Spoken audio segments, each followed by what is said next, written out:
I was just going to ask, so Big North Productions, one of the things that, as I said in the intro, that really I find inspiring about this film is the idea of telling a film about the lives that we don't ordinarily get to see on screen. So I wanted to ask you a bit about the ethos behind that, the production company. But I also wanted to ask Joe and Becky, who are kind of starting off on their careers, but I think are going to go on to great things, if that was also important to you, that idea of realism, showing people whose lives we need to understand and be caring about. So Big North first. Yeah, Big North. I mean, for me, making films in the North, making films in Manchester, I think that's really important. You know, I live in Manchester, and I think there's a lot of stories to be told, you know, about people in all walks of life. And, you know, what particularly interests me is the inequality in the world, and that, you know, you're kind of born into society and it's all formed for you, and then you've got to kind of play the hand that you're dealt. So for me, I want to continue to make films in the North. Good. Initially Manchester, I think, yeah.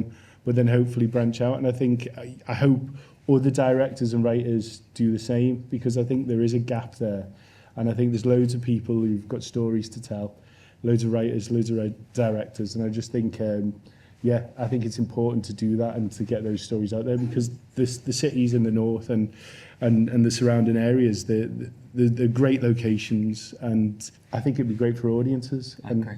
Yeah. Are there anyone here from the North West? A few people representing. Yeah, there we are. Yeah, so yeah, I think Manchester's the greatest city in the UK, but there we are. And for you too, I mean, as I said, it does look at issues like addiction, mental health issues. You must have done a lot of research into those areas to make sure that you got the portrayal right, because you don't want to be condescending. You want to have an authenticity to it. Was that a burden, or did that make you really go out and ensure that you were given authenticity to Yeah, you definitely want to give a person like Danny the correct representation, because I suppose you go one way with the film and you run the risk of the main character actually being in a different film to everyone else to an extent. So it was always really imperative for me to actually really get into this person's sort of, you know, soul, as to his sort of why he is the way that he is.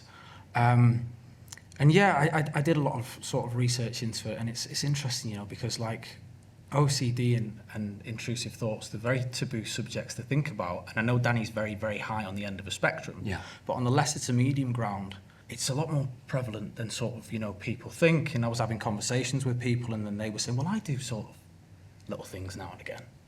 And I was like, well, yeah, so do I. Do you know what I mean? So I sort of, you can sort of see yourself in some of the things that Danny does, maybe not to the extent, but it's all about trying to inevitably control things that are out of your control. Yeah. And yeah, with Danny, you know, he's obviously a troubled guy, but a lot of him as well, I found, was the soul of the character is not really when he's doing anything as well. It's not just when he does show his mannerisms and his quirks and traits. It's when he doesn't, and he's trying to contain himself within that. And I think that's just as important as actually showing, you know, when he is sort of spiraling. The struggle is when he's really not doing anything and just trying to keep it all in.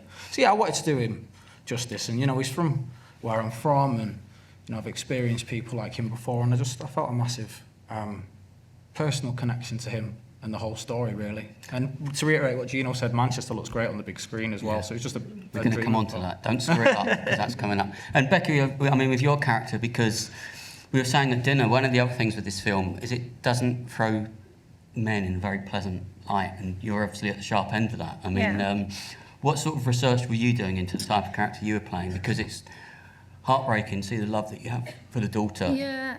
But you're in this terrible relationship. I think there's not a lot of source material to go off in research, especially in terms of sex work and things like that. And I think, look, there's amazing stuff being produced now, which is all about empowering women and the stories of sex workers. And Nora's, you know, a brilliant example of that this year.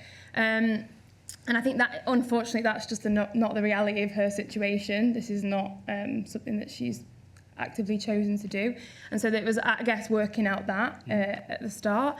And also I think it was coming to it from Gino's script. I think the way I sort of led into her as a character is why does she have this almost weird attachment to someone like Danny? And I think it's because he probably reminds her of a time before she was dealt this hand, you know, school, she knows him from school, she has that sort of, I guess, nostalgia from it.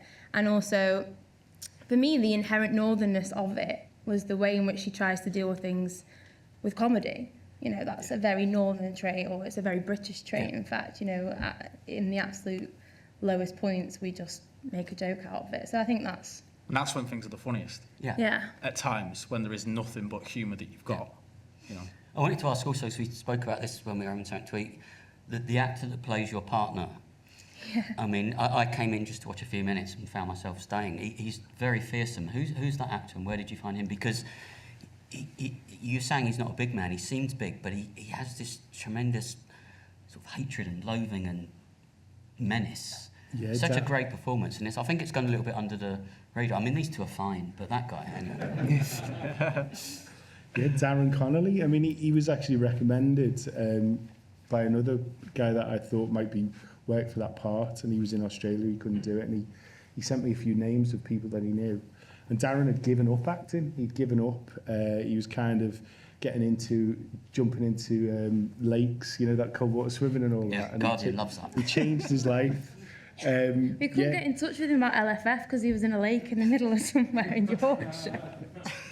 Didn't he? He missed our little cast and cruise group. Well, not little, Yeah, but he's in a cast. lake somewhere. No, it was worse than that. His kitchen flooded. He did, yeah, he did. Probably with light water. And you know, he's the loveliest He's man walked him in his kitchen. So. Isn't he? He's the loveliest He's a man. Oh lovely yeah, bloke. as soon as you yelled cut, he was, oh, you're right, you're right. You know, he Yeah. was the first one to check on everyone, so. But he's got a background where he was in the army for years. I think it was a tough life being in the army. You know, I think there's things that he's probably still dealing with now. Also, then acting and actually even family things that he can draw upon himself. And I think Darren, what for me when he was in the audition, I just think he had this real down to earth nature that was actually quite, you know, conversational. He could just get on with anyone. But then he had this switch, and that switch that happened was just very tense. And I love, I mean, it's horrible tension in films, but it really grips me when I watch films with tension. And I think he really mastered that. And for me, he brought that into the film. That scene where he sees the daughter tapping her feet and he realises, I mean, that is where you sort of see him change. Just It's and terrifying. you can just keep the camera on him. And what he was doing there, he wasn't doing a lot, but the way he turned and what he realised, and you could see everything then what he was going to do. And I think, yeah, it's just he's just really natural, skillful, and also quite brutal at times. But then still, really, everyone great, really man. got on well. didn't they? I was genuinely scared in that scene when you realise, Yeah. you know, the foot tapping, Yeah. when you can just sort of feel him next to you. And I know you're acting, but you're thinking, oh, God, he's pretty scary. He's got some muscles as well, hasn't he? Yeah. He's- I was also, I mean, we were talking about, and you were talking about the ethos behind, the idea of working class stories on screen, particularly from outside of London and the southeast.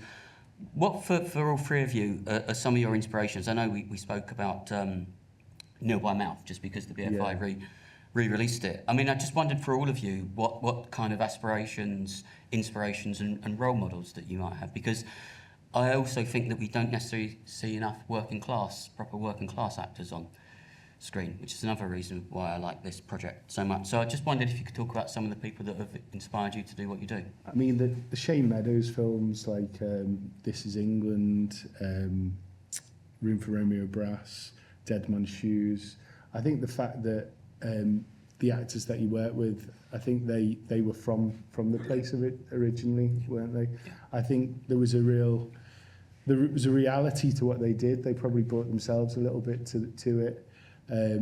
Andrea Arnold, Fish Tank, Nil by Mouth, obviously Gary Oldman, and then you pick other films, you know, like 21 Grams, you know, Inarito, Amorous Perros, Dallas Buyers Club, you know, the films as well where I feel like you've got this reality, but there's still a tension, still a drama. I think for me they're the ones. I mean, there's Ken Loach stuff as well. Yeah. Raining Stones, I, Daniel Blake, What's the other one? And he's also someone that works outside of London. I mean, the Roy Loke, his most recent film, obviously set in his last two films set in Newcastle. Sorry, Missed You, and Daniel Blake. So I think Ken Loach has been a great figure. And in terms of actors, I mean, we keep mentioning Gary Oldman. For me, growing up, Gary Oldman was a bit of a hero figure because he came from where I came from, and I didn't realise that you could come from there and be Gary Oldman. But what about for you two? Were there performances? For me, it was actually on stage. A lot of the regional theatres, I mean, Royal Exchange was kind of my first love. That's where I saw a lot of, like, I don't know, I just thought their adaptations, they just all had a Manc accent, and a lot of the women on those stages that was maybe want to be an actor, I guess. So, Maxine Peake, the Julie Walters, you know, Anne-Marie Dush used to do a lot of stuff up there. You know, these sort of actors were, it was theatre for me, really. So, I think Maxine Peake's been brilliant because she sort of resisted the move. She's stayed in Manchester. She's still in Salford. She actually came to my college every single year. Yeah, it's amazing. Yeah, she was great. Amazing. And for you, Joe? I get inspired by a lot of things, really. I do remember I used to watch Shameless when I was in school. Probably a lot of people sort of did. And I remember, obviously, with it being set where I'm from, as I know there was a lot of sort of people that I sort of, I don't know, felt like I knew. And also the casting team used to come in and do open castings for it. And this was before I even acted anyway. This was like when I was like sort of 12, 13 years old. So I think shows like that really, you know, I do really sort of marvel at people like Stephen Graham and also Sean Bean, who have always sort of made their mark on the cities where they're from. Yeah. And rightly so. Yeah. But also have been able to do it to a sort of international level as well. But they're also very true to who they are and where they've come from and what's made them, really. So I admire people like that as well. I think Stephen Graham is particularly I mean, how many of you saw Adolescents? Yeah, I mean, he's someone that's kind of used his fame to bring through other local writers and to get projects made that he wants to get made. I'm also slightly scared of him, so I'm going to only say nice things about him because this is being recorded. Now, you mentioned that Manchester is a very photogenic city, and I agree. And I think that you capture with this film that some of the kind of edgier suburbs, but there's also a beauty to, especially the nocturnal scenes. Now, I think that your cinematographer, Sam Cronin, is in the audience, who I think is a real talent to watch out for.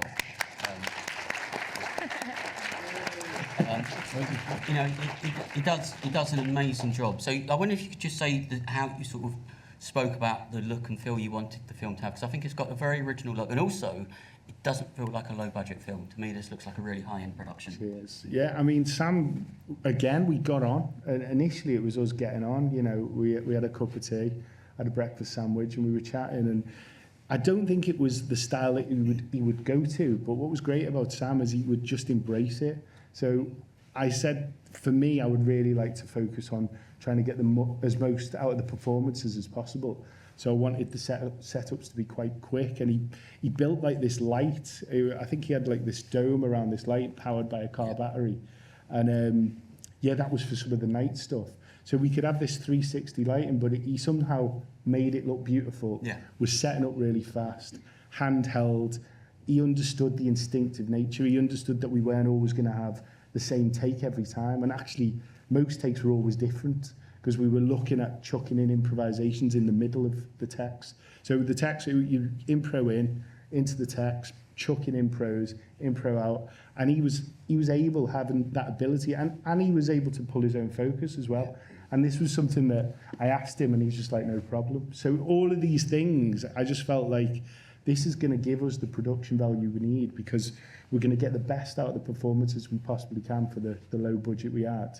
And also Sam, he knocked it out of the park, and it surprises me how beautiful and amazing he's made some of those, you know, the scenes by the canal, looking over the city. Yeah. Even the grimy areas, he's made it, you know, that he's accentuated the griminess, and I think that was important for some of those scenes as well. He's done a terrific job, and the soundtrack as well. I think the sound composition is brilliant. Yes, Andy Layfield. I mean, sound's massively important, as you know, in film, and I think that can be overlooked.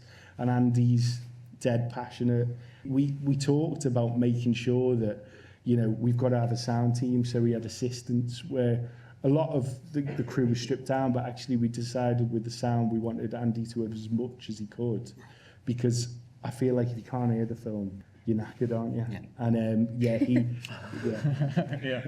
And and the sound design was like, he did that as well. So he was on location, you know, orchestrating the recording, but then also the sound design. We decided to go with stuff that was in the scene. So like you'd hear train noises to accentuate tension, or I don't know, sounds of the city, Manchester, people screaming, people shouting. We didn't want to go too far with sound design because we didn't want to push the audience too much. We wanted to make it feel real and raw, and that's what we discussed, and actually, yeah, he delivered as well.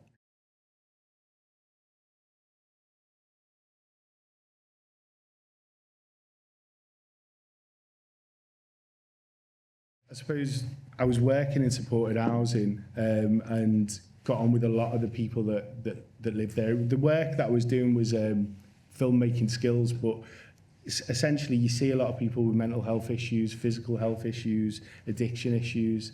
And then I kind of got a sense of that world in terms of how people were, you know, because there's a lot of banter as well and stuff like that. And then I read a book about someone with Tourette's who, it wasn't just Tourette's, they were dealing with OCD, intrusive thoughts, depression.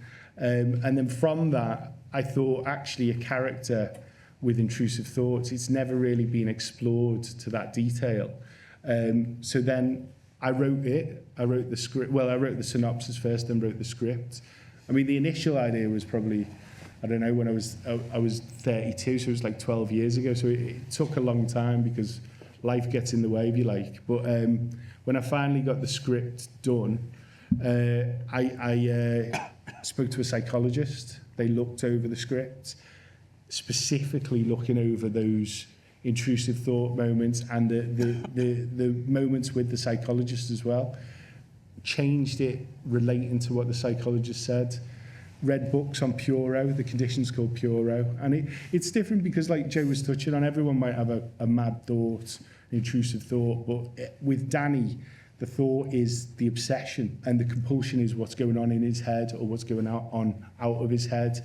And it's really haunting. It's a haunting thing to deal with. And I felt if you could put the audience in his shoes early doors, make them feel how he felt, then perhaps you can have the empathy, because it's hard to get empathy for those thoughts. And I think actually making them feel how horrendous he must be feeling, then you could taper them out and then you could go more into the story. So yeah, it was just a lot of research, and I think a lot of thought behind it. And what Joe said as well, it's about the subtleties of it. It's about not overplaying it, because this is people trying to get on with their everyday life. They're still trying to do things. Even with Joe's taps, when we talked about it, you wanted to just keep it in there, insular. It's something you have to do. Yeah, it's like at times it's the not doing it, isn't it? It's the times where you're noticing you're doing it. It's the times where you're going, wait, okay, don't do it. Do you know? It's like, and you've got to do it as well. Yeah, You've just got to get through it, and you don't have to show everyone that you're doing it. No. And they spot it a little bit, but they kind of let it go as well. And I think, it's a strange thing as well, like trying to sort of, because obviously there are times where naturally Danny is there but not there. But as an actor, you're always told to react and listen. So to almost act as if you're not actively listening is a bit of a strange thing, really, to almost be there but not be there. So yeah, I don't know, you wanted to make it real, and almost the not doing it again is, it's more powerful than always showing it. I think that's one of the most special parts in the response that we've had, actually. Yeah. After a lot of the festivals, we've had people coming up to us who have intrusive thought OCD, and they've just been blown away with how real the depiction is for them, or from their experience, not quite seen a film do the violence in that way. So that's been amazing to hear, hasn't it?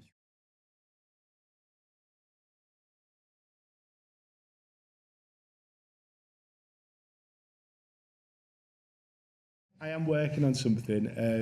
I've got the synopsis. It's obviously set in the north, in Manchester again. It's on the backdrop of the farming community, and that's probably as far as I'm going to go with it, Pete, so there you go.